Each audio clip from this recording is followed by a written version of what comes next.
أعوذ بالله من الشيطان الرجيم. بسم الله الرحمن الرحيم.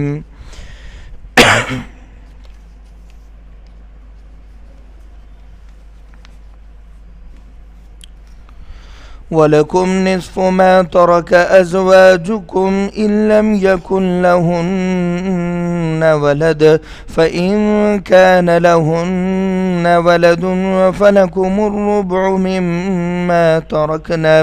مِمَّا تَرَكْنَ مِنْ بَعْدِ وَصِيَّةٍ يُوصِينَ بِهَا أَوْ دَيْنٍ وَلَهُنَّ الرُّبُعُ مِمَّا تَرَكْتُمْ إِنْ لَمْ يَكُنْ لَكُمْ وَلَدٌ فَإِنْ كَانَ لَكُمْ وَلَدٌ فَلَهُنَّ الثُّمُنُ مِمَّا تَرَكْتُمْ مِنْ بَعْدِ وَصِيَّةٍ تُوصُونَ بِهَا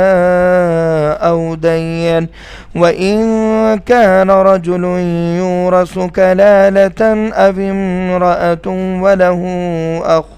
وَلَهُ أَخٌ أَوْ أُخْتٌ فَلِكُلِّ واحد منهما السُّدُسُ فَإِنْ كَانُوا أَكْثَرَ مِنْ ذَلِكَ فَهُمْ شُرَكَاءُ في الثلث من بعد وصية يوصى بها أو دين غير مضار وصية من الله والله عليم حليم. صدق اللہ العظیم. سورہ نساء آیت نمبر 12 کی تلاوت کی گئی ہے. کل ماں باپ اور اولاد کے حصوں کا ذکر گزرا ہے. آج لہذا شوہر اور بیوی کا کتنا جائیداد میں حصہ ہوگا ایک دوسرے پر، اس کا بیان شروع ہونے جا رہا ہے. وَلَكُمْ نِصْفُ مَا تَرَكَ، اور تمہارے لیے تمہاری بیوی جب دنیا سے رخصت ہو جائے، چلے جائے، اور تمہارے بیویوں کے مرنے کے بعد ان کا جو ترکہ ہے، ان کی جو جائیداد ہے، ان کی جائیداد میں سے تمہیں آدھا حصہ ملے گا. لکم نصف، مردوں سے یہاں پر خطاب ہے کہ جب کسی کی بیوی کا انتقال ہو جائے تو اس کے بیوی کے انتقال کے بعد بیوی کا جو بھی ذاتی سامان ہے، اگر اس کے نام پر پلاٹ ہے، مکان ہے، دکان ہے، یا زمین اور جائیداد ہے، یا کمپنی کے شیئرز ہے، جو بھی چیز، جو بھی تجارت بیوی نے اپنے نام پر شروع کی تھی اپنا پیسہ لگا کر، تو بیوی کا جو ترکہ ہے اور بیوی کا جو مال ہے، اس مال میں سے شوہر کو آدھا حصہ ملے گا. مگر یہ آدھا حصہ کب ملے گا، وہ ضروری چیز ہے جاننا ہمارے لیے. اِلَّمْ يَكُنْ لَهُنَّ وَلَدٌ، جب اس کی کوئی اولاد اگر نہیں ہے تو آدھا حصہ شوہر کو ملے گا اور آدھا والدین کو ملے گا. مثال کے طور پر کسی خاتون کا انتقال ہوتا ہے اور اس خاتون کی کوئی اولاد نہیں ہے، اور اس خاتون کی اولاد نہیں ہے، اسی لیے اس خاتون کے شوہر کو آدھا حصہ جائیداد میں دیا جائے گا. جو اس خاتون کا مال تھا اس میں آدھا حصہ شوہر کو مل جائے گا اور آدھا حصہ اس خاتون کے ماں باپ کو ملے گا. یعنی اپنے ماں باپ کو وہ آدھا حصہ اس کا دیا جائے گا اور آدھا شوہر کو دیا جائے گا. تقسیم اس طرح ہوگی. اور اگر اس کے والدین نہیں ہیں تو اس کے چاچا کو دیا جائے گا آدھا حصہ، چاچا نہیں ہے تو ماما کو دیا جائے گا آدھا حصہ، اگر وہ نہیں ہے تو تایا کو دیا جائے گا آدھا حصہ. اور ادھر اگر اس کی اولاد ہے تو اب شوہر کو آدھا حصہ نہیں دیا جائے گا بلکہ 1/4 حصہ دیا جائے گا، جس کا ذکر قرآن میں آگے ہے۔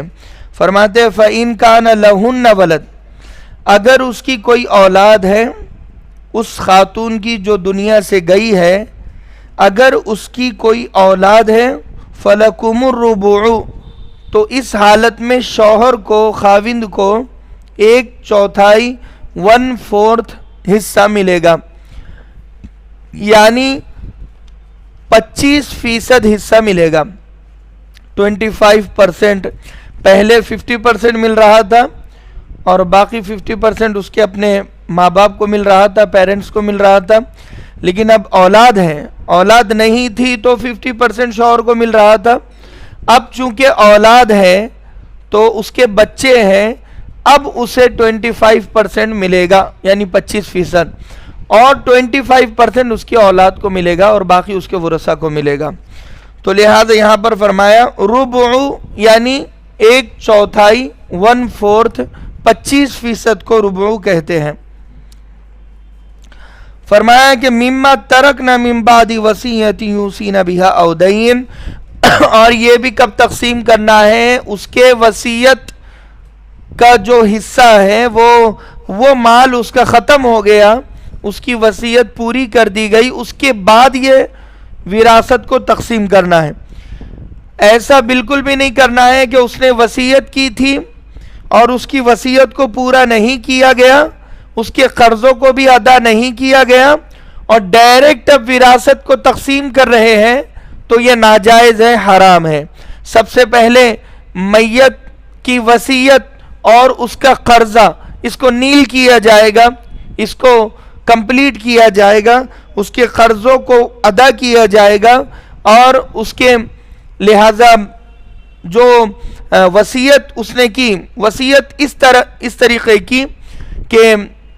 میرے نام پر مدرسے میں ایک بور مار دینا یا مسجد میں فلاں چیز بنوا دینا، تو جو بھی وصیت ہے، وصیت میں ہدیے کا مال بھی ہو سکتا ہے، اور وصیت میں لہذا صدقات اور فطرے کا مال بھی ہو سکتا ہے، اور وصیت میں بقایا زکوٰۃ کا مال بھی ہو سکتا ہے۔ جیسے نماز کا کفارہ ہے، روزے کا کفارہ ہے، ایسے ہی زکوٰۃ کا بھی کفارہ ہے۔ اگر کوئی خاتون اپنی زکوٰۃ سونے کی برابر نہیں نکالتی تھی تو وصیت کا جو مال ہے، یعنی ہر جائیداد میں 3 حصے کیے جائیں گے۔ اگزامپل، وہ خاتون نے 1 لاکھ روپے دنیا سے چھوڑ کر گئی ہے تو اس 1 لاکھ کے 3 حصے کیے جائیں گے، جیسے 33 اس طریقے پر 3 حصے اس کے کیے جائیں گے، 33,000 اور جو ایک حصہ ہے 33,000 والا وہ وصیت کا ہوگا، اور باقی جو 2 حصے ہیں یعنی 66,000، وہ 66,000 کے وہ 2 حصوں میں جائیداد تقسیم ہوگی۔ وہ 66,000 میں سے اس کے شوہر کو، اس کے بچوں کو اور دیگر ورثاء کو دیا جائے گا، لیکن یہ جو 33,000 روپے ہیں یہ اسپیشل اس کی وصیت کے، اس کی قرض کی ادائیگی کے، اس کے نماز کے کفارے کے، روزے کے کفارے کے، زکوٰۃ کے کفارے کے ہو گئے، تو اس سے اس کی ادائیگی کی جائے گی۔ تو فرمایا فَلَهُنَّ وَلَهُنَّ الرُّبُعُ مِمَّا تَرَكْتُمْ إِن لَّمْ يَكُن لَّكُمْ وَلَدٌ، اگر اس کی اولاد نہیں ہے تو 1/4 1/4 شوہر کو ملے گا۔ فَإِن كَانَ لَكُمْ وَلَدٌ، اگر اس کی اولاد ہے۔ اب یہ اسی طریقے سے وصیت کا مال تقسیم کرنے کے بعد اور قرض کی ادائیگی کے بعد یہ شوہر کو آدھا مال دیا جائے گا، اگر اولاد ہے تو 25% مال دیا جائے گا۔ یہ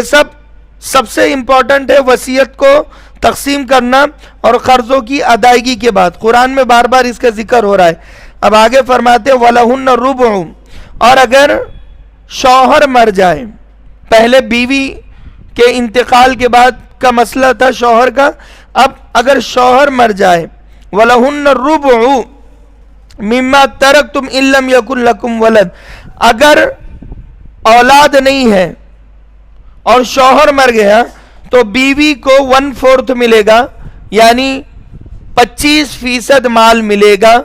شوہر کی جائیداد میں سے. شوہر کی جائیداد میں سے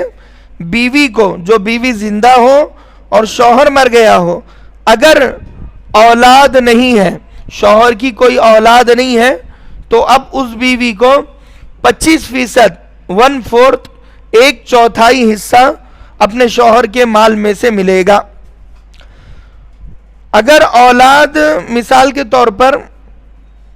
دوسرے تیسرے شوہر کی یا پھر دوسری تیسری بیوی کی ہے تو اس میں بھی یہ مسئلہ فٹ ہوتا ہے. اولاد کسی بھی کی بھی ہو، پہلی بیوی کی، دوسری بیوی کی، تیسری بیوی کی، پہلے شوہر، دوسرے تیسرے، یہ اولاد اگر ہوگی تو حصہ کم ہو جائے گا. اولاد نہیں ہے تو مرد کو آدھا، اولاد ہے تو 25%، 1/4، اور بیوی کو اگر اولاد نہیں ہے تو 25%، 1/4، اور اگر اولاد ہے تو 8واں حصہ. 8واں حصہ فَإِن كَانَ لَكُمْ وَلَدٌ، اور اگر شوہر کی اولاد ہے فَلَهُنَّ الثُّمُنُ، تو اس بیوی کو، جو زندہ بیوی ہے، اس بیوی کو 8واں حصہ، سمن یعنی 8واں حصہ ملے گا. 8واں حصہ کہتے ہیں 25% سے کم، یعنی 12.5%. آپ موٹا ایسا، یعنی 100 روپیے کے 8 حصے کیے جائیں گے تو 8واں حصہ اس بیوی کو ملے گا. مثال کے طور پر 12.5 دونوں ملائے تو 25% ہوتا ہے. اسی طریقے سے باقی 25 یعنی 4 اور باقی 50 کے 4، اس طریقے پر 8 حصے، تو 8واں حصہ بنتا ہے 12.5%. تو اب یہاں پر فرماتے ہیں کہ اگر شوہر کی اولاد نہیں ہے تو بیوی کو 25% ملے گا، یعنی 1/4، 1/4 ملے گا. لیکن اگر اولاد ہے، شوہر مر گیا، اولاد ہے، تو اسی بیوی کو 8واں حصہ یعنی کہ 12.5% مال ملے گا. کوئی بھی چیز جیسے آپ ڈیوائیڈ کر لیجئے، 100 کو 8واں حصہ کر لیجئے تو غالباً وہ 12.5 بنتا ہے. اسی طریقے سے ہر مال کا 12.5% حصہ اس بیوہ عورت کو ملے گا. یہ بیوہ عورت کا مسئلہ ہے. اگر شوہر مر گیا، وہ بیوہ ہو چکی ہے اور اس کی اولاد ہے، تو اولاد ہے تو اسے 25% ملے گا شوہر کے مال میں، بیوہ ہے تو. اور اگر اولاد نہیں ہے تو 25%، اولاد ہے تو 12.5% اسے مال ملے گا. مما ترکتم من بعد وصیۃ توصون بها او دین، یہی فرمایا کہ یہ تمہیں تقسیم کب کرنا ہے؟ وصیت کا مال. وصیت کا مال پورا پہلے تقسیم کر دو،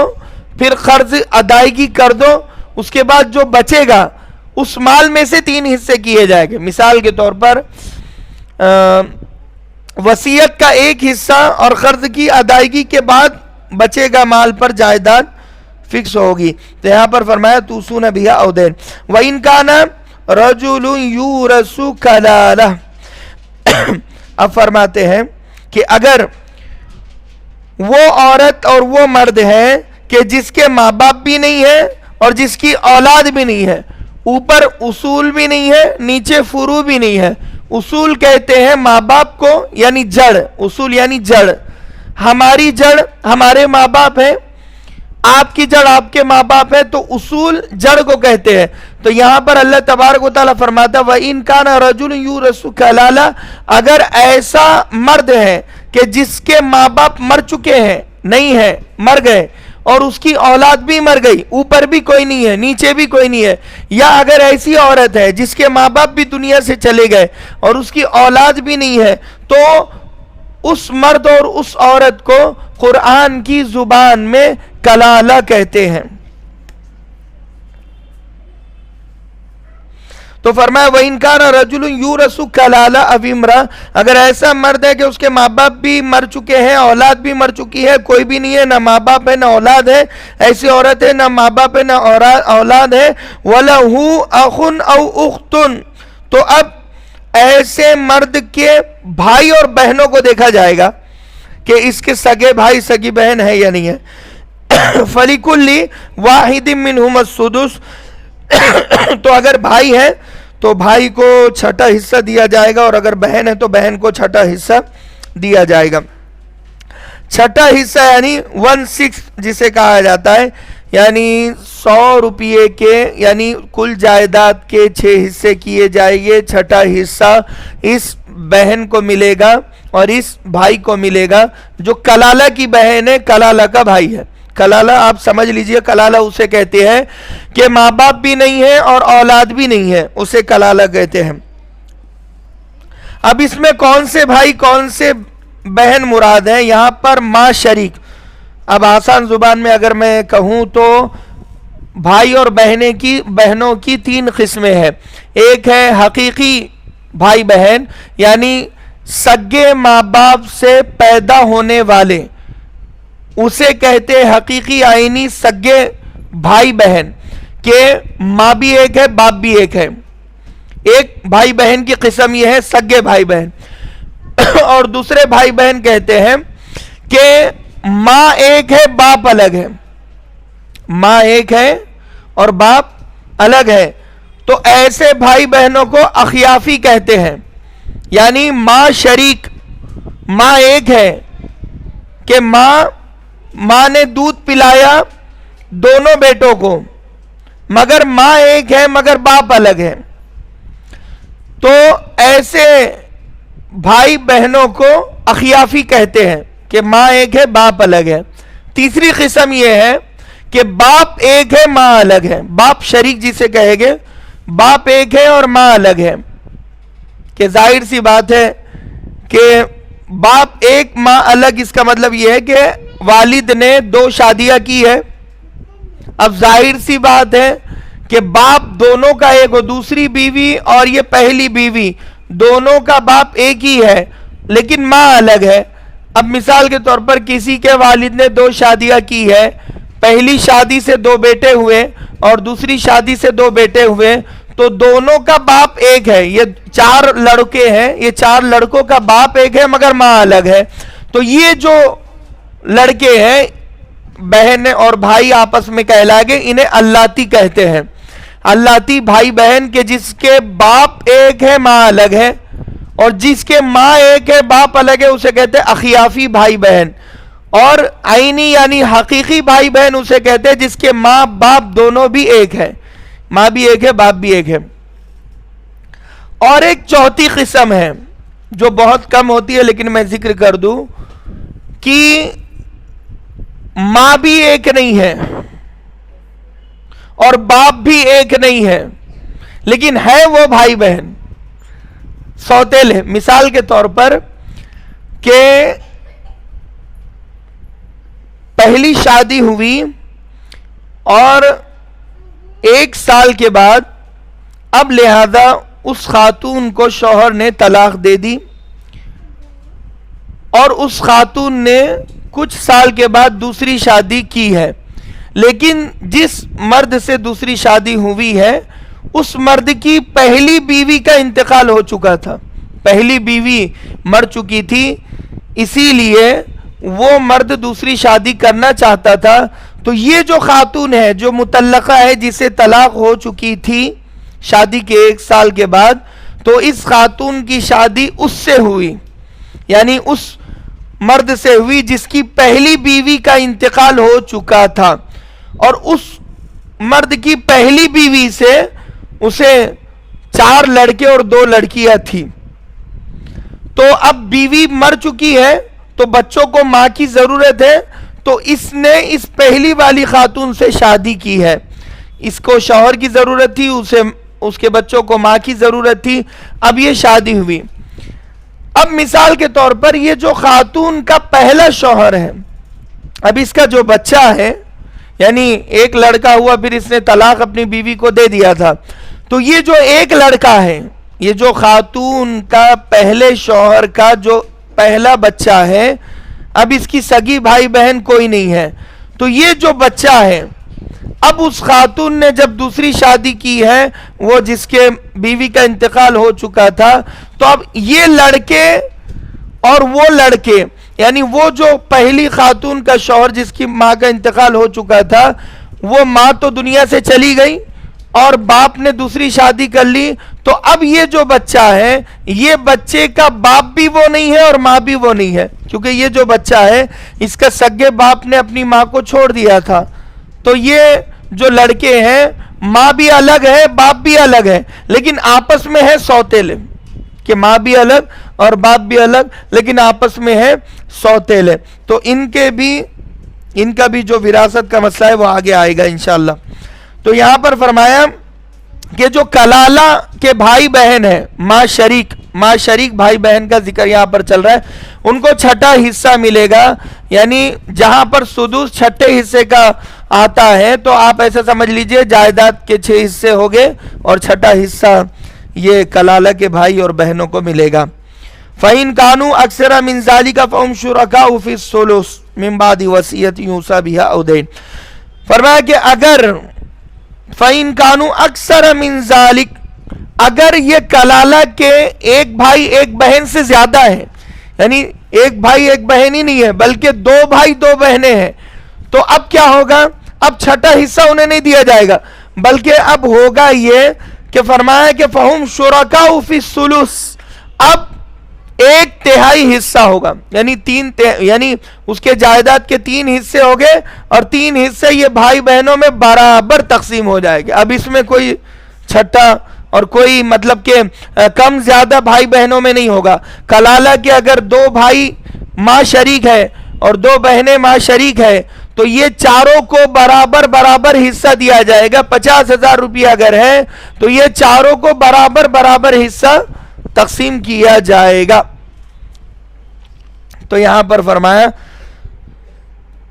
وہ بھی وصیت کا مال تقسیم کرنے کے بعد او دین یا قرض ادا کرنے کے بعد، غیر مزار اسے کہتے ہیں کہ کسی نے وصیت میں اتنی بھاری بھرکم وصیت کی جان بوجھ کر کے تاکہ میرے بچوں کو جائیداد کا کوئی بھی حصہ نہ ملے، یعنی مثال کے طور پر وصیت میں اس نے کہا کہ میرے نام سے ایک مسجد تعمیر کر دینا، مسجد کا خرچ ہو رہا ہے 10 لاکھ روپے اور یہ ترکے میں اس نے 10 لاکھ روپے ہی چھوڑ کر گیا ہے، تو اللہ تبارک و تعالی یہاں پر کہتا ہے جو ایسی وصیت کرتا ہے جس وصیت پر عمل کرنے سے وارثوں کو کچھ بھی نہیں ملے گا، تو اب وہ وصیت آٹومیٹک منسوخ ہو گئی، ریجیکٹ ہو گئی، کینسل ہو گئی۔ اللہ تبارک و تعالیٰ کہتا ہے ایسی وصیت کی تمہیں پرمیشن نہیں ہے، اجازت نہیں ہے، تم نے ایسی وصیت کیوں کی کہ وصیت پر اگر عمل ہوگا تو وارث بے دخل ہو جائے گے، انہیں کچھ بھی نہیں ملے گا۔ غیر مزار کا مطلب ہے کہ وصیت یعنی کسی کا حق مارنے کی نیت نہ ہو، یا قرض اتنا کر دیا مرنے سے پہلے، مثال کے طور پر مرنے والا ہے، اب کینسر کی بیماری میں مبتلا ہے اور علاج اتنا ہیوی کرا رہا ہے، اتنا یعنی کہ دوا گولیاں اور آپریشن ہر ممکن کوشش خود کو بچانے کی ہو رہی ہے، جبکہ ڈاکٹروں نے جواب دے دیا اور خود کی ہڈیوں نے، خود کے جسم اور جان اور روح نے جواب دے دیا کہ اب تمہارا آخری وقت ہے، اپنے آپ کو بچانے کی اتنی کوشش ہو رہی ہے کہ پورا جائیداد کا مال پانی کی طرح بہا دیا، لگا دیا اپنے آپ پر، اور یہ بھی نیت ہے کہ بھئی یہ بچے میرے کیا کام آئیں گے، یہ بچوں نے میرا کتنا ساتھ دیا، یہ بیوی نے میرا کتنا ساتھ دیا، تو میں ان بیوی بچوں کا کیوں سوچوں، یہ سوچ کر بس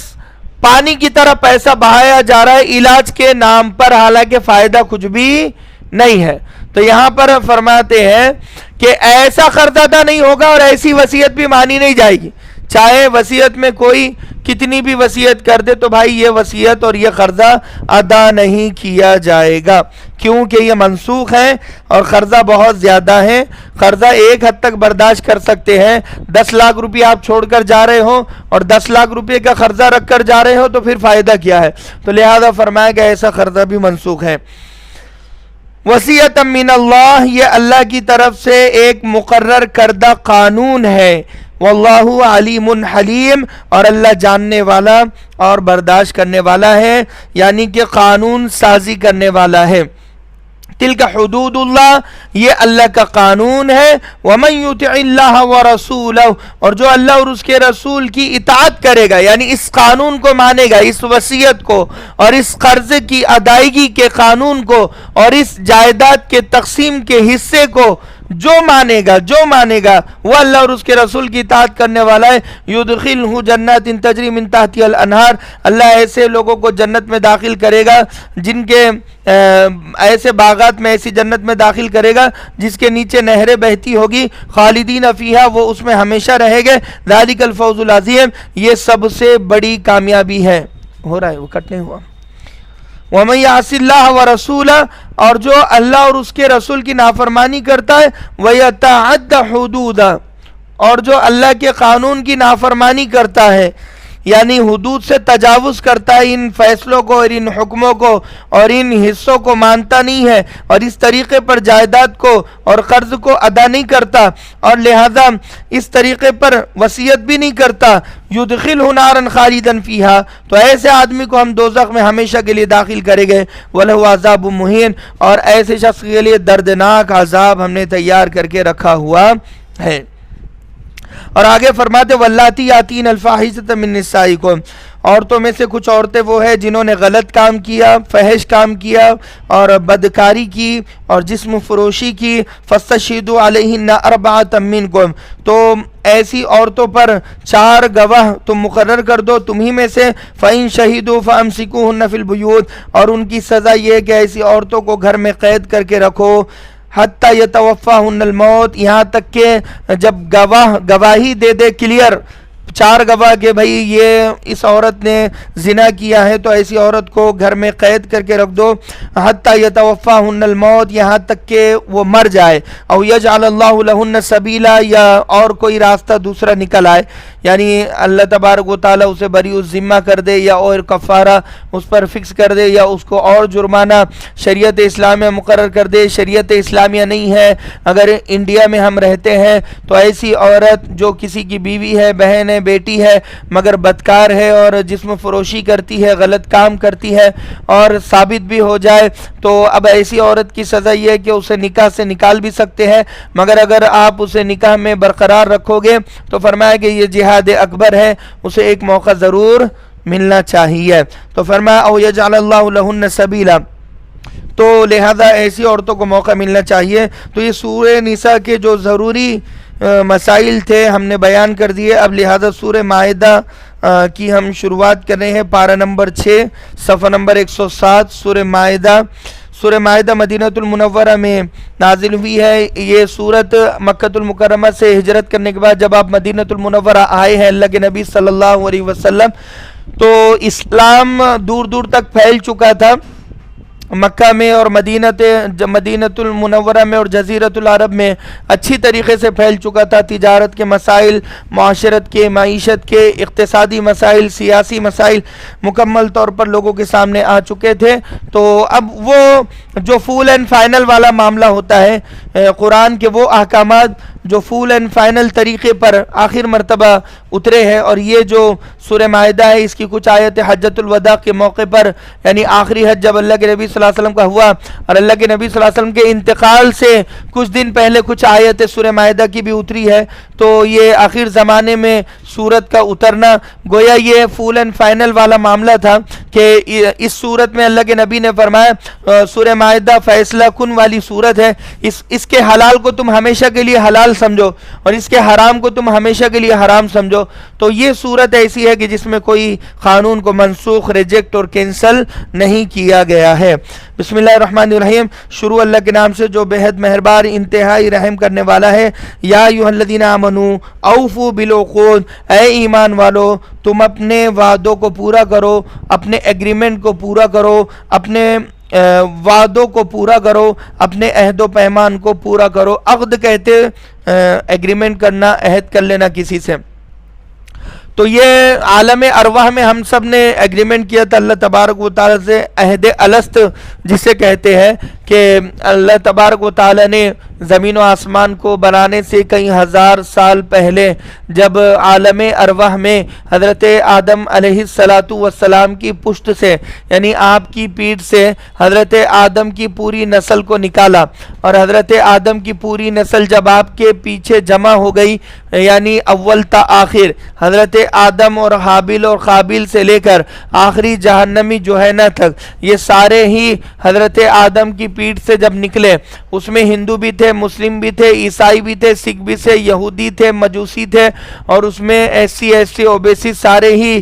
لوگ تھے کہ جب وہ حضرت آدم علیہ السلام کی پیٹ سے نکلے ہیں تو اول تاخیر سارے انسان بیک وقت نکلے ہیں عالم ارواح میں، اسے روحوں کا میدان کہا جاتا ہے۔ وہاں پر اللہ تبارک و تعالی نے سوال کیا تھا کہ الست بربکم، کیا میں تمہارا پروردگار اور رب اور خدا نہیں ہوں؟ تو سب نے کہا تھا قالوا بلا، کہ بے شک آپ ہمارے رب ہے، پروردگار ہے، بزرگ و برتر ہے۔ تو لہذا اللہ تبارک و تعالیٰ کو اقرار کیا تھا کہ بے شک آپ ہمارے رب اور پروردگار ہے۔ تو وہ سب سے پہلا وعدہ میں نے بھی کیا، آپ نے بھی کیا، مگر دنیا میں کچھ لوگ آئے جو ہندو بن گئے، یہودی بن گئے، عیسائی بن گئے، مجوسی بن گئے، اور لہذا بدھسٹ بن گئے، اور کچھ وہ مسلمان بن گئے۔ جو دوسرے بنے تو ان پر سوال ہوگا کہ تم اللہ کو چھوڑ کر تم نے وعدہ کیا تھا کہ تم اللہ کے علاوہ کسی کی عبادت نہیں کرو گے، تو تمہیں کیا ہو گیا کہ تم حضرت موسیٰ علیہ السلام اور حضرت عیسیٰ علیہ السلام، لہذا تم نے ان تمام کو پہچاننے سے منع کر دیا اور مذہب اسلام کو چھوڑ دیا اور اللہ تبارک و تعالیٰ کو رب ماننے سے منع کر دیا اور پتھر کے سامنے جھک گئے۔ تو یہ پہلا جو ہمارا وعدہ تھا اور جو عہد الست تھا تو اوفو بالعقود میں وہ آتا ہے، اور دنیا کے سارے وعدے اس میں آ جاتے ہیں۔ مثال کے طور پر نکاح کرنا بھی عقد کہتے ہیں کہ بیوی سے ایک ایگریمنٹ کرنا، اور بیوی شوہر سے ایگریمنٹ کرتی ہے کہ میں آپ کے حقوق ادا کروں گی، اور شوہر کہتا ہے کہ میں آپ کے حقوق ادا کروں گا۔ تو جب بیوی شوہر کے حقوق پر نظر نہ رکھے، بیوی اچھی بیوی بننے کی کوشش کرے، اپنا حق ادا کرے، اور شوہر اچھا شوہر بننے کی کوشش کرے۔ یہ نہیں ہے کہ بیوی اگر لہٰذا حقوق ادا کر رہی ہے تو میں حقوق ادا کروں گا، ایسا نہیں ہے۔ اگر بیوی آپ کے لیے افطار کا سامان بھی نہیں بناتی ہے، سحری بھی نہیں بناتی ہے، اور بیوی خدمت بھی نہیں کرتی ہے، کھانے کا انتظام بھی نہیں کرتی ہے، اور بیوی تعلیم اور تربیت آپ کے بچوں کی کرتی بھی نہیں ہے، آپ کے مال کی حفاظت کرتی بھی نہیں ہے، اور حقوق ادا نہیں کرتی ہے، تو بھی آپ اپنا حق ادا کرتے رہیے۔ اللہ کے نبی صلی اللہ علیہ وسلم نے فرمایا کہ لہذا یہ جو عہد و پیمان ہے ہر آدمی اپنا حق ادا کرتے رہے۔ اللہ کے نبی صلی اللہ علیہ وسلم اپنا حق ادا کرتے اور بدلے میں بیوی آپ کا حق ادا کرتی تھی۔ آج کے زمانے میں ہوا یہ کہ پہلے تم میرا حق ادا کرو، پہلے تم کی جنگ میں، لہذا بہو کہتی ہے کہ ساس اگر اچھا سلوک اور برتاؤ کرے گی تو میں بھی تو ساس کو ماں سمجھوں گی۔ تو بھائی پہلے آپ اس ساس کو ماں سمجھ لو، پہلے آپ اچھے بن جاؤ، پہلے آپ اچھا بیہیویئر رکھو، نرمی سے بات چیت کرو، پھر وہ ساس آٹومیٹک ماں بنے گی۔ آپ کو بہو سے بیٹی بنتا ہوا دیکھے گی تو وہ خود بھی ساس سے ماں بننے کی کوشش کرے گی اور بن جائے گی۔ تو لہذا ہر آدمی کو چاہیے کہ پہلے وہ اپنے آپ کو سدھارے، اپنے آپ کی خود اصلاح کرے، اور سب سے زیادہ ضرورت اصلاح کی مجھے ہے۔ ہم اپنے بارے میں یہ سوچیں کہ میں سب سے زیادہ گناہگار بندی ہوں، سب سے زیادہ کمی اور سب سے زیادہ اصلاح کی ضرورت مجھے ہے اور کسی کو نہیں ہے، اور سب سے زیادہ گناہگار میں ہی ہوں۔ تو اپنے آپ کی بار بار تجدید کرتے رہی ہے۔ فرمایا کہ احلت لکم بہیمۃ الانعام، اللہ تبارک و تعالی نے چوپائے جو مویشی ہیں وہ تمہارے لیے حلال کیے ہیں، یعنی ان کا شکار کرنا اور ان کو کھانا۔ چوپائے کہتے ہیں چار پیروں پر، دو ہاتھ اور دو پیر پر چلنے والے، جسے عموماً چار پیر ہی کہتے ہیں، حالانکہ وہ دو ہاتھ ہوتے، دو پیر ہوتے اس میں جانور کے، لیکن حدیث میں تو ویسے ذکر آیا ہے، لیکن آج کے زمانے میں اگر کسی کو کہے گے کہ بھائی فلاں جانور کے دو ہاتھ ہے، دو پیر ہے، تو وہ اسے سمجھ میں نہیں آئے گا۔ لیکن چوپائے کہتے ہیں چار پیر والے۔ تو چار پیر والے جتنے جانور ہیں اس میں سے کون سے حلال اور کون سے حرام ہے، اس کی ڈیٹیل آ رہی ہے۔ فرماتے ہیں الا ما یتلی علیکم غیر محل الصید، فرمایا کہ جو تلاوت ہوگی آگے چل کر، تو ایسا محرم وہ احرام کی حالت میں ایسے جانوروں کا شکار نہیں کر سکتا جو حلال ہے۔ حالانکہ گائے، بیل، بھینس، بکری، مینڈا، دمبا، یہ ساری چیزیں حلال ہیں۔ اب حلال جانور چوپائیوں میں کون کون سے ہیں؟ بکرا، بکری حلال ہے، مینڈا، دمبا اور بھیڑ یہ حلال ہے، اور اس کے علاوہ گائے، بیل، بھینسا یہ حلال ہے، اور اونٹ، اونٹنی یہ حلال ہے۔ اور اسی طریقے پر اگر ہم دیکھیں مشابہ، یعنی جو مویشی کے مشابہ ہیں، یعنی حلال جانوروں کے مشابہ ہرن ہے، ہرن بھی حلال ہے، نیل گائے ہے وہ بھی حلال ہے۔ اور اسی طریقے پر اگر ہم دیکھیں تو مشابہ اور کون سی چیز ہوگی، یہ ساری چیزیں سمجھ لیجئے حلال ہے، جو بکرا یا بکری، دمبا، بھیڑ، اونٹ، اونٹنی، اور لہذا گائے، بیل، بھینس اس کی نسل کے جو ہے تو وہ حلال ہو گئے مشابہ۔ تو فرمایا کہ وَأَنْتُمْ حُرُمْ، جب تم احرام کی حالت میں ہو تو تم ان جانوروں کا بالکل بھی شکار نہیں کر سکتے، حالانکہ وہ حلال ہے۔ فرمایا ان اللہ یحکم ما یرید، یقیناً اللہ وہی کرتا ہے جو چاہتا ہے، جو ارادہ کرتا ہے اللہ وہ کرتا ہے۔ ہوتا ہے نا، بہت سارے لوگ کہتے ہیں بھئی جانور کو ذبح کیوں کر رہے ہو، بیچارہ بے قصور ہے۔ تو یہاں پر اللہ تبارک و تعالیٰ فرماتا ہے اللہ کا حکم ہوا تو ہم ذبح کر رہے ہیں، اس کا سب سے بڑا جواب یہ ہونا چاہیے۔ اور اگر جان کی بات کی جائے تو سبزی ترکاریوں میں بھی تو جان ہوتی ہے۔ جو لوگ ویج ہوتے ہیں یعنی ویجیٹیرین ہوتے ہیں، جو سبزی ترکاری کھاتے ہیں، مثال کے طور پر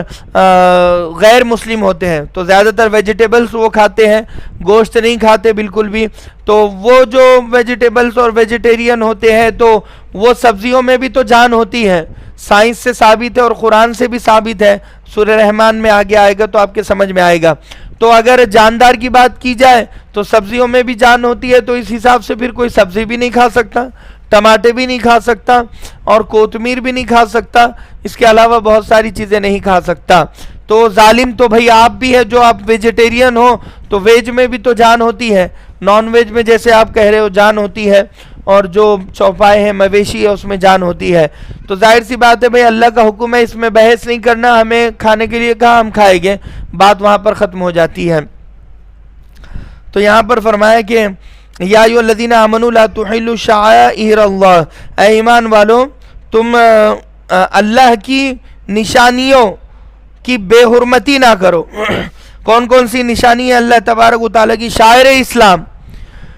شاعر اسلام میں مسجد ہے، شاعر اسلام میں مدرسے بھی ہوتے ہیں، شاعر اسلام میں مکاتب بھی ہوتے ہیں، شاعر اسلام میں علماء، حفاظ، ائمہ اعظام بھی ہوتے ہیں۔ شاعر کہتے ہیں ایسی چیز جس کو مد نظر رکھتے ہوئے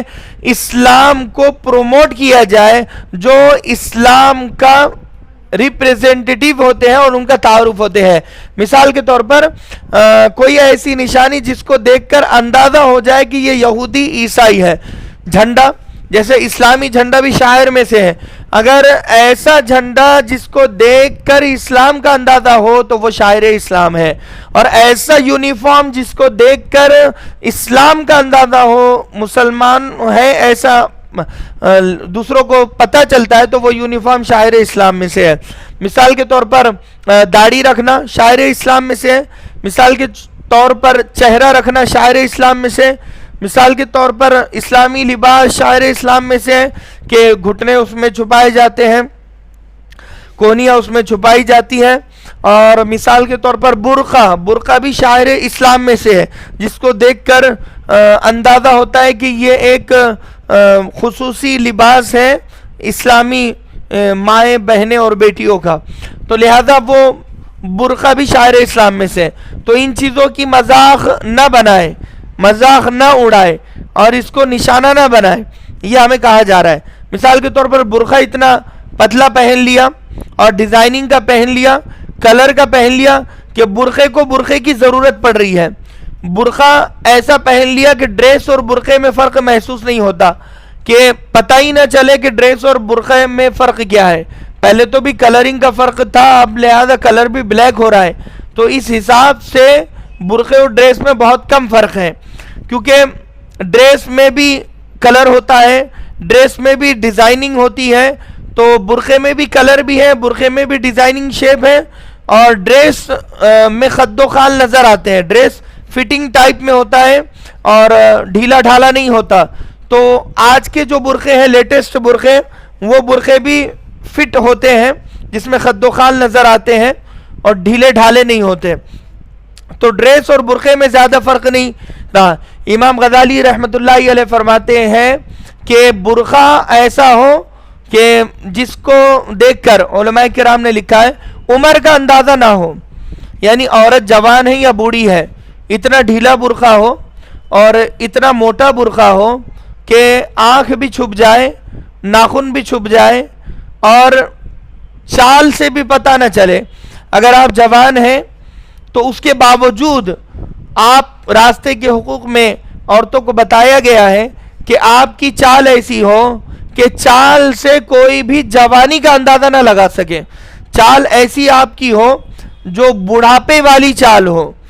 جان بوجھ کر کچھ لوگ ایکٹنگ کرتے ہیں، تو امام غزالی رحمۃ اللہ علیہ نے یہاں پر فرمایا کہ ایک جوان خوبصورت عورت کا بوڑھا بننے کی ایکٹنگ کرنا راستے پر، فرمایا کہ یہ عمل اللہ تبارک و تعالیٰ کو اتنا پسند آتا ہے کہ اللہ تبارک و تعالیٰ جنت کی حوروں کا سردار ایسی عورتوں کو بنائے گا جو عورتیں اس طریقے سے زندگی لائف اسٹائل ان کا ہوتا تھا کہ ہے وہ جوان اور خوبصورت مگر بیہیویئر سے اور چال ڈھال سے وہ بوڑھی سے کم نظر نہ آئے. بوڑھی کی چال انہوں نے اپنائی ہوئی ہے، بڑھاپے کی ان کی لینگویج انہوں نے اپنائی ہوئی ہے. باضابطہ عورتوں میں ہوتا بھی یہ ہے کہ جوان عورتیں ہوتی ہیں تو ان کے بات کرنے کا انداز الگ ہوتا ہے، بوڑھی عورتوں کے بات کرنے کا انداز الگ ہوتا ہے. تو آپ کو ایکٹنگ کرنی ہے بوڑھا بننے کی، فتنے نہ ہو اس لیے، شر نہ پھیلے اس لیے کہ باضابطہ خواتین کیٹ واک کرتی ہے، یعنی ایسی چال چلتی ہے جو مٹکتی ہے اور جو جوانی کا لہذا جوانی کو پروموٹ کرتی ہے اور جوانی دکھاتی ہوئی گزرتی ہے. تو یہاں پر فرمایا کہ اس میں فتنے کا اندیشہ ہے کہ کیونکہ شیطان کے زہریلے تیروں میں سے ایک تیر جوان اور خوبصورت عورت کا بازار میں گھومنا اور پھرنا ہے. تو یہاں پر فرمایا کہ بازار کی زینت آپ بن سکتے ہیں، منع نہیں ہے، لیکن ایسی بنے کہ دیکھنے والے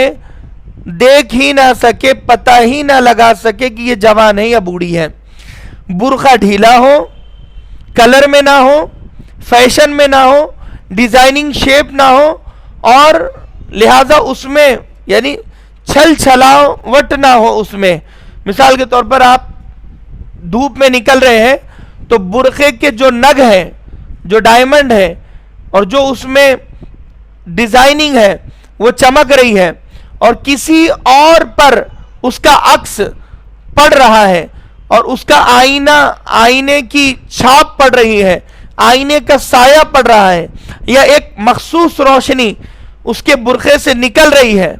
اور وہ روشنی کسی غیر مرد پر پڑ جائے،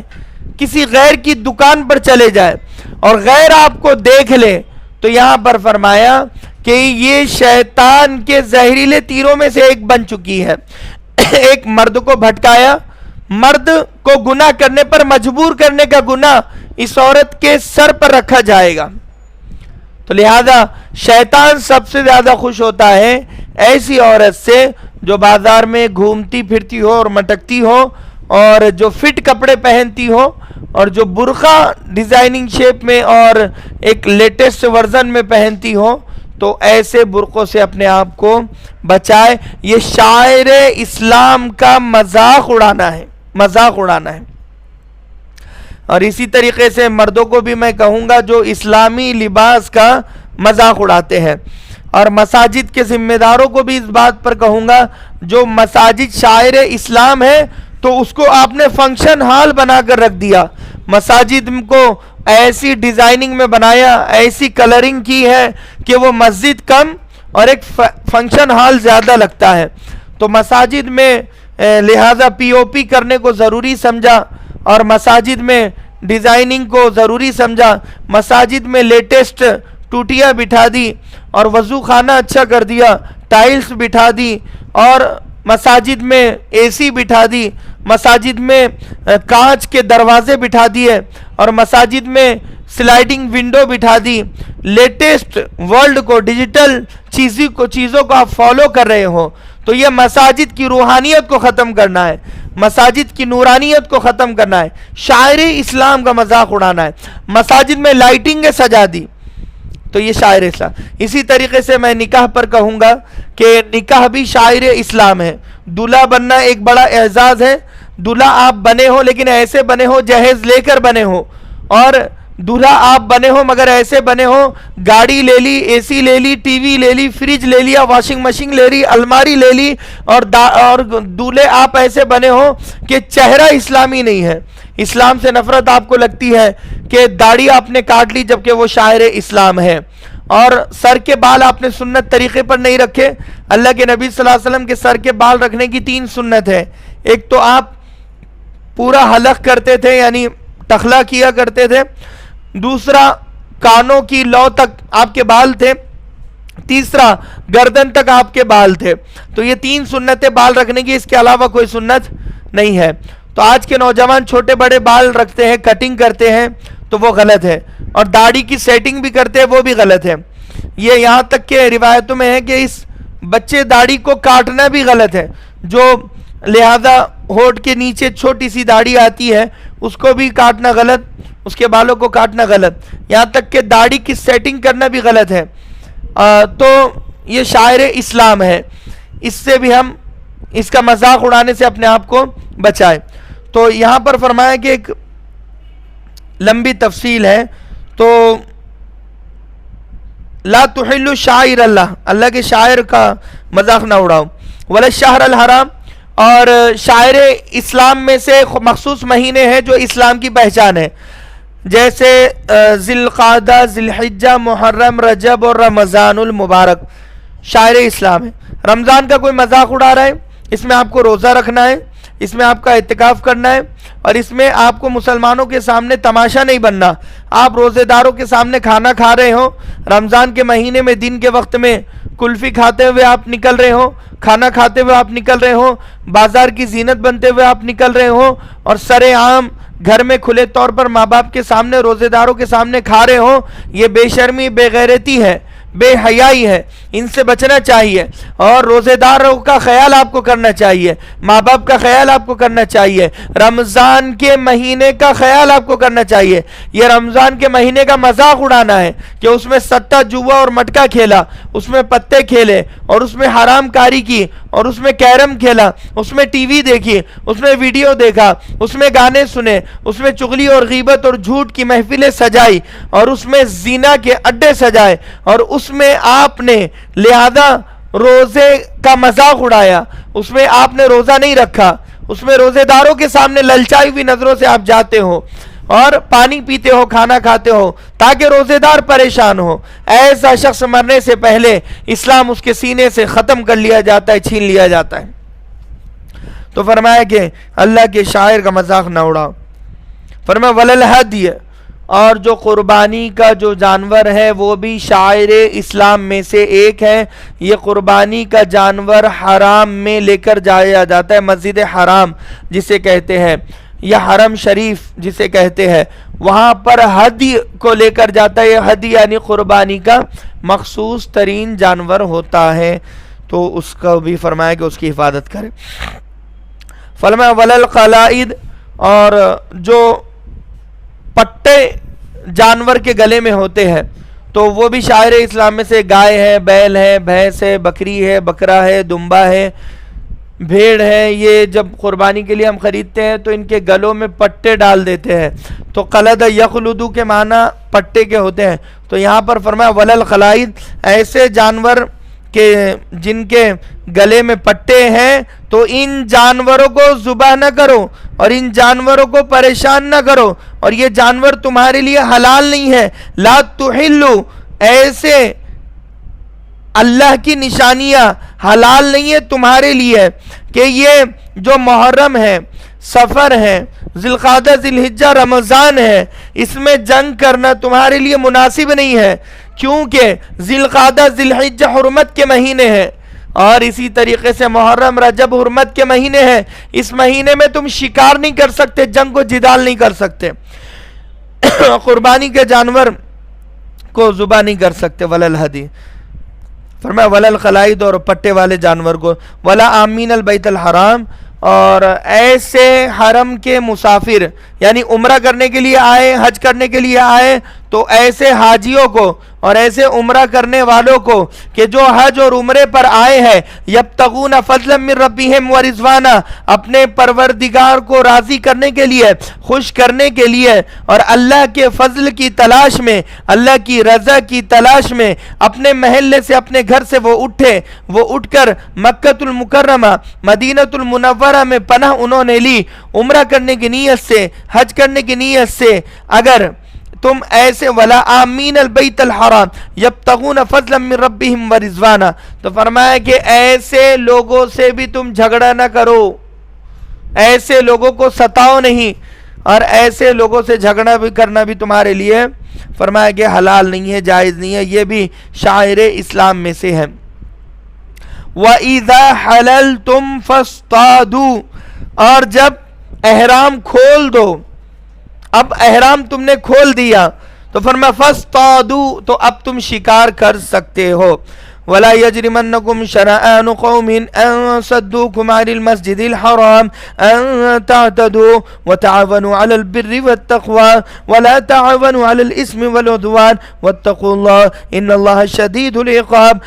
صلح حدیبیہ کا موقع ہے، اللہ کے نبی صلی اللہ علیہ وسلم سن 6 ہجری میں مکہ المکرمہ سے نکلے، یہ مدینہ المنورہ سے آپ نکلے، اور مکہ المکرمہ پہنچنے سے پہلے حدیبیہ کا ایک مقام ہے جہاں پر لہٰذا ایک میدان ہے جسے حدیبیہ کہا جاتا ہے، وہاں پر آپ جب پہنچے تو آپ کو کافروں نے روکا اور کہا کہ آپ عمرہ نہیں کر سکتے، جبکہ آپ کے ساتھ 1500 صحابہ کرام تھے۔ اللہ کے نبی نے وجہ پوچھی تو کہا کہ سرداروں کا آپس میں مشورہ ہوا ہے تو آپ کو منع کیا ہے۔ تو اللہ کے نبی صلی اللہ علیہ وسلم خاموش ہو گئے، آپس میں مشورہ کیا اور واپس لوٹ گئے، اور آپ نے عمرہ نہیں کیا، اور اگلے سال سن 7 ہجری میں آپ نے عمرہ کیا۔ تو بہت بڑی بات ہے، تعداد بھی صحابہ کی 1500 صحابہ زیادہ تعداد تھی، اور احرام کی حالت میں تھے آپ، اور لہذا صحابہ کو بڑا غصہ آیا کہ منع کرنے کی کوئی معقول تو وجہ ہو، منع کیوں کر رہے ہو؟ تو کوئی وجہ بھی نہیں بتائی اور منع کر دیا۔ اللہ کے نبی خاموش ہو گئے، اللہ کے نبی صلی اللہ علیہ وسلم نے صلح کر لی۔ تو یہاں پر فرمایا کہ وَلَا يَجْرِمَنَّكُمْ شَنَآنُ قَوْمٍ، اور کسی قوم کی دشمنی تمہیں اس بات پر آمادہ نہ کریں، أَن صَدُّوكُمْ عَنِ الْمَسْجِدِ الْحَرَامِ، کہ انہوں نے تمہیں مسجد حرام سے روکا، أَن تَعْتَدُوا، کہ تم بدلے میں ظالم بن جاؤ۔ اللہ تبارک و تعالیٰ یہاں پر کہہ رہا ہے جس طرح سن 6 ہجری میں ان دشمنوں نے تمہیں اور تمہارے صحابہ کو روکا، تو ایسے ہی صحابہ کو اللہ کہہ رہا ہے کہ تم ان کے جیسا مت کر لینا، بدلے کی آگ میں، ریونج میں اور مدد میں پتہ چلا کہ تم بھی انہیں حج اور عمرے سے روک رہے ہو۔ تو یہاں پر فرمایا جب یعنی بیت اللہ فتح ہو گیا، مکہ فتح ہو گیا، اب وہ جو کافر تھے، اب انہوں نے بہت ستایا اللہ کے نبی صلی اللہ علیہ وسلم کو اور عمرہ بھی کرنے نہیں دیا تھا، تو اب یہ بدلہ لے سکتے تھے، تو قرآن نے روک دیا، کہا وَلَا يَجْرِمَنَّكُمْ شَنَآنُ قَوْمٍ، خبردار بدلہ مت لینا، یقیناً انہوں نے تمہارے اور تمہارے نبی کو روکا، عمرہ اور حج کرنے نہیں دیا، سن 6 ہجری میں انہوں نے یہ کیا تھا، مگر انہیں احساس ہے تم بھی ایسے مت کر لینا، اگر تم ایسے کرو گے تو ان میں اور تم میں کیا فرق ہے، اس لیے بدلہ نہیں لینا چاہیے، معاف کر دینا چاہیے۔ جیسا سلوک بہو ہمارے ساتھ کر رہی ہے تو ساس کو چاہیے کہ اس کے ساتھ ویسا سلوک نہ کریں بلکہ اچھا سلوک کریں، اور جیسا سلوک ساس بہو کے ساتھ کر رہی ہے، بہو کو چاہیے کہ ساس کے ساتھ ویسا سلوک نہ کریں، اینٹ کا جواب پتھر سے نہ دیں بلکہ اینٹ کا جواب دعاؤں سے دیں، رحمتوں سے دیں، اور خاموشی سے دیں، نرمی سے دیں اور اخلاق سے دیں۔ تو یہاں پر فرمایا کہ کدھر گیا، تو ان صدوکم عن المسجد الحرام، جیسے وہ مسجد حرام سے تمہیں روکتے ہیں، ان تعتدوا، تم ظالم نہ بنو، وتعاونوا علی البر والتقوی، اور تم مدد کرو ایک دوسرے کی نیکی کے کاموں میں اور تقوی کے کاموں میں۔ اگر کوئی نیکی کا کام ہے تو آپس میں ساس بہو کی مدد کرے، بہو ساس کی مدد کرے، بھائی بھائی کی مدد کرے، بہن بہن کی مدد کرے، داماد ساس کی اور ساس داماد کی، سسر داماد کی، ایک دوسرے کی دونوں مدد کیا کرے، دین کے کام میں، صدقے کے کام میں، سحری کے کام میں، افطار کے کام میں، صدقہ و خیرات اور زکوٰۃ کے کام میں، اور قرآن شریف پڑھنے پڑھانے کے کام میں۔ تو فرمایا کہ ایک دوسرے کی نیکی کے کاموں میں اور تقوی کے کاموں میں مدد کرو، وَلَا تَعَاوَنُوا عَلَى الْإِثْمِ وَالْعُدْوَانِ، اور گناہ کے کاموں میں اور زیادتی کے اور ظلم و زیادتی کے کاموں میں ایک دوسرے کی مدد نہ کرو، سپورٹیبل سسٹم بالکل بھی نہ بنو، تو لہذا گناہ کے کاموں میں مدد نہ کرو۔ وَاتَّقُوا اللَّهَ، اور اللہ سے ڈرو، یقیناً اللہ سخت سزا دینے والا ہے۔ آگے فرماتے حرمت علیکم المیتۃ والدم، اور حرام کر دیے گئے تم پر وہ جانور جو مردار ہے۔ مردار جانوروں میں دو جانور ہمارے لیے حلال ہے، احلت لنا المیتتان، اللہ کے نبی صلی اللہ علیہ وسلم نے فرمایا، بخاری شریف کی حدیث ہے کہ ہمارے لیے دو مردہ چیزیں حلال ہے، ایک ہے مچھلی اور ایک ہے مکڑی۔ فرمایا الحوت والجراد، کہ مچھلی اور مکڑی حلال ہے۔ مردار کہتے ہیں مر گئی، اگر حلال بھی کوئی جانور ہے لیکن مردہ ہے، گائے حلال ہے ہمارے لیے، بیل بھینس حلال ہے ہمارے لیے، لیکن وہ ذبح کرنے کے بعد حلال ہے۔ اگر ذبح نہیں کیا، آٹومیٹک گائے کو کوئی بیماری ہوئی وہ مر گئی، بھینس کو بیماری ہوئی وہ مر گئی، تو اب گائے ہمارے لیے حلال نہیں ہے، بیل اور بھینس ہمارے لیے حلال نہیں ہے، اور بکری بکرا ہمارے لیے حلال نہیں ہے۔ حالانکہ ویسے تو یہ حلال جانوروں میں سے ہے، لیکن ہوا یہ کہ یہ آٹومیٹک قدرتی نیچر بائی نیچر مر گئی ہے، انہیں ذبح ہم نہیں کر سکے۔ تو اگر آپ ذبح کرتے تھے تو یہ حلال تھے، لیکن آٹومیٹک بائی نیچر قدرتی طور پر جب یہ مر چکے ہیں، بیماری میں مبتلا مر چکے ہیں، تو اب یہ آپ کے لیے حلال نہیں ہے، یہ مردار ہے۔ تو ایسے مرداروں میں دو حلال ہے۔ مچھلی کو ذبح کرنے کی ضرورت نہیں ہے، مچھلی تو مردار ہی ہمارے لیے حلال ہے، اور اگر مچھلی کا کاروبار کوئی غیر مسلم کرتا ہے تو اس سے بھی مچھلی لے سکتے ہیں، اس لیے کہ فرمایا کہ کافر بھی اگر مچھلی کو پکڑ دے تو اس سے بھی خرید سکتے ہیں، لیکن باقی چیزیں کافر سے نہ خریدیں۔ کافروں سے بہت ساری چیزیں خریدی جاتی ہے، وہ ناپاک ہوتے ہیں، پاکی حاصل نہیں ہوتی انہیں، نہ وہ طہارت لیتے ہیں، نہ نہانے کا سلیقہ، نہ پاکی حاصل کرنے کا سلیقہ، باہر بھی ناپاک اندر بھی ناپاک۔ انما المشرکون نجس، یہ جو مشرک ہے گندگی ہے، نجس ہے، ناپاکی ہے، تو ان کے ہاتھ کے بنے ہوئے سموسے نہ کھائیں، ان کے ہاتھ کی بنی ہوئی تہاری بریانی نہ کھائیں، ان کے ہاتھ کے بنے ہوئے آئٹم سے پرہیز کریں خاص طور پر۔ تو لہٰذا ان کی بنی ہوئی ہر چیز سے پرہیز کریں، کیونکہ نہ یہ ہاتھ دھوتے ہیں نہ یہ طہارت لیتے ہیں، بالکل بھی ناپاک رہتے ہیں۔ ہم گلی و کوچوں و بازاروں میں کثرت سے دیکھتا ہوں کہ پانی پوری اپنے بچے شوق سے کھاتے ہیں، اور عورتیں اور مرد بھی شوق سے کھاتے ہیں، کہ وہ پانی پوری بنانے والا غیر مسلم، اور پانی جس طریقے پر تیار کیا گیا وہ بھی ناپاک ہے، اور پانی میں جو مرچی ڈالی گئی ہے، جو چیزیں جو اجزاء ڈالے گئے ہیں وہ بھی ناپاک ہے، اور اس پر وہ لوگ منتر بھی پڑھتے ہیں اور گائے کا پیشاب بھی چھڑکتے ہیں۔ تو وہ پانی پوری ٹوٹلی آپ کے لیے حرام ہے، آپ اسے ناجائز ہے، آپ اسے نہیں کھا سکتے ہو، کیونکہ گائے کا پیشاب یا کسی بھی جانور کا پیشاب ہمارے لیے حرام ہے، ہم اسے نہیں کھا سکتے ہیں، تو لہذا اس کا خاص طور پر ہم خیال رکھیں۔ تو فرمایا والدم، اور خون بھی ہمارے لیے حرام ہے، کسی کا بھی خون ہم پی نہیں سکتے، بیوی شوہر کا خون نہیں پی سکتی ہے، شوہر بیوی کا خون نہیں پی سکتا ہے، اسی طریقے پر جانور کا بھی ہم خون نہیں پی سکتے، علاج کے لیے بھی نہیں پی سکتے ہیں۔ باضابطہ علاج ہوتے ہیں کہ بھئی کبوتر کا خون پیو گے تو تمہارا شوہر تمہارا فرما بردار بن جائے گا، اگر بیوی کا خون پیو گے تو تمہاری ساس تمہاری فرما بردار بن جائے گی۔ یہ عمل باضابطہ ہوتے رہتے ہیں، کہ مرد کو بیل بنانے کے بھی عمل ہوتے ہیں، کہ میں چاہتی ہوں کہ میرے شوہر بیل بن جائے، میں اٹھو کہوں تو اٹھیں، بیٹھو کہوں تو بیٹھیں، میں چلوں تو چلو، میں ماروں تو مار بھی کھائے، جوتے بھی کھائے۔ تو لہذا یہ جو ودم والا معاملہ ہے،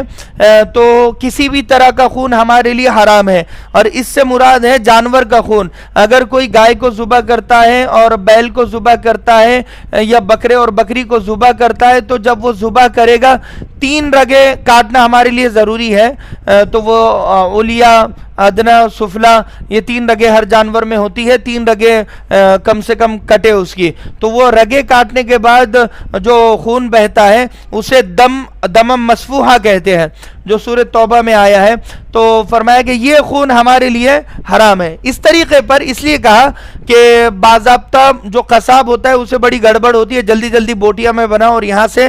نکل جاؤ، تو عورتوں کو چاہیے کہ خون اچھے سے گوشت سے الگ کر دے، یعنی جو گوشت پر لگا ہوا خون ہوتا ہے وہ خون اچھے سے دھو لے۔ اور ہوتا بھی یہ ہے، مرغی بھی اگر کوئی کاٹ رہا ہے تو وہ خون کے ساتھ اور چمڑے کے ساتھ تولا جاتا ہے، تو یہاں پر فرمایا کہ ایسا خون جو گوشت پر لگا ہوا ہو وہ ہمارے لیے حرام ہے، اگر ہمارے لیے حرام ہے۔ تو کافی وقت ہو گیا کیا؟ 1 منٹ یہ آیت مکمل کر دوں، مکمل کر دینا، کر دیں۔ وَلَحْمُ الْخِنْزِيرِ، اور خنزیر کا بھی گوشت ہمارے لیے حرام ہے۔ خنزیر کا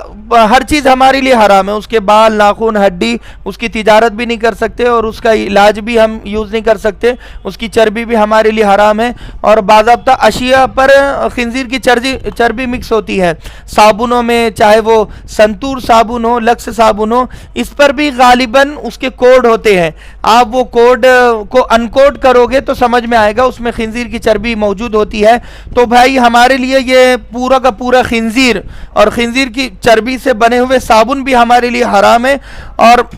اشیاء اور فاؤنڈیشن بھی ہمارے لیے حرام ہے۔ جو عورتیں ہوتی ہے، خنزیر کی چربی کافی دنوں تک تازی رہتی ہے، تو میک اپ کے کٹ میں اور میک اپ کے سامانوں میں خنزیر کی چربی کو یوز کیا جاتا ہے، پاؤڈر میں، فاؤنڈیشن میں اور لائنر میں اور دیگر چیزوں میں اور دیگر اشیاء میں، صابن، سوڈے میں، یہ ساری چیزوں میں عورتوں کے یوز ہوتا ہے خنزیر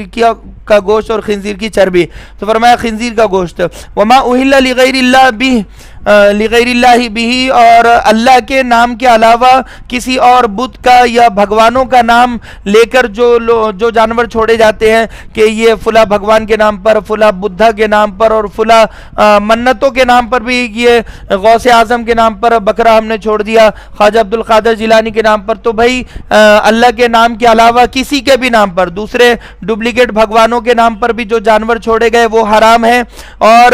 اولیاء اللہ کے نام پر بھی جو جانور ذبح کیے جاتے وہ بھی حرام ہے، اور جو چھوڑے جاتے وہ بھی حرام ہے۔ تو یہ صرف اللہ کا نام لیے جائے تو ایسے جانور ہمارے لیے حلال ہے، تو اللہ کے نام کے علاوہ کوئی اور کسی کا نام لیا جائے تو وہ حرام ہے۔ فرمایا والمنخنقہ، اور وہ جانور جو گلا گھٹنے سے مرے ہو، یعنی مثال کے طور پر کسی نے رسی باندھی، رسی اتنی ٹائٹ باندھی کہ جانور آٹومیٹک مر گیا، تو منخنقہ یہ جانور بھی حرام ہے ہمارے لیے۔ والموقوذہ، موقوذہ کہتے ہیں کہ لہٰذا کسی نے تیر کا وار کیا یا بندوق ماری تو چوٹ مار کر جو جانور ہلاک ہو جائے اور خون بہ رہا ہے تو ایسا جانور بھی ہمارے لیے حرام ہے۔ والمتردیہ، اور اوپر سے جو جانور گر گیا، چاہے چٹان سے، دیوار سے، کہیں پر بھی گڈھے میں کھڈے میں گر گیا تو وہ جانور ہمارے لیے حرام ہے۔ والنتیحہ، اور فرمایا کہ ایسا جانور جو کسی اور جانور نے اس کو سینگ مار دیا، جیسا کسی اور جانور نے سینگ مار کر ہلاک کر دیا تو وہ بھی حرام ہے۔ وما اکل السبع الا ما ذکیتم، اور ایسے درندہ کہ جس نے شکار کیا اور چھوڑ دیا تو وہ بھی حرام ہے، مگر اس نے چھوڑ دیا اور بعد میں وہ زندہ ہے اور اس کو پراپر طریقے سے ذبح کیا تو وہ حلال ہے۔ مثال کے طور پر ہرن کا شکار چیتے نے کیا اور شکار کر کے وہ چھوڑ کر بھاگ گیا، اب ہرن زندہ ہے تو اس کو پراپر طریقے پر اس کی رگیں کاٹے، اس کو ذبح کرے تو وہ ہرن ہمارے لیے ذبح کیا ہوا ہمارے لیے حلال ہوگا۔ وما ذبح علی النصب، اور ایسا جانور جو بتوں کے نام پر، بھگوانوں کے نام پر ذبح کیا گیا یا ان کی جگہوں پر، یعنی مندر میں جو جانور ذبح کیا گیا چاہے وہ پراپر طریقے سے ذبح کیا گیا ہو اللہ کا نام لے کر، لیکن جگہ غلط ہے، جگہ غلط ہونے کی وجہ سے وہ حرام ہوگا۔ وَأَن تَسْتَقْسِمُ، یہ آیت کل ہی کمپلیٹ کرے گا انشاءاللہ۔ اللہ تبارک و تعالیٰ سے دعا ہے کہ اللہ کہنے سننے سے زیادہ ہم تمام کو عمل کی توفیق نصیب فرمائے۔ وآخر دعوانا الحمدللہ رب العالمین، وما توفیقی الا باللہ وما علینا الا البلاغ۔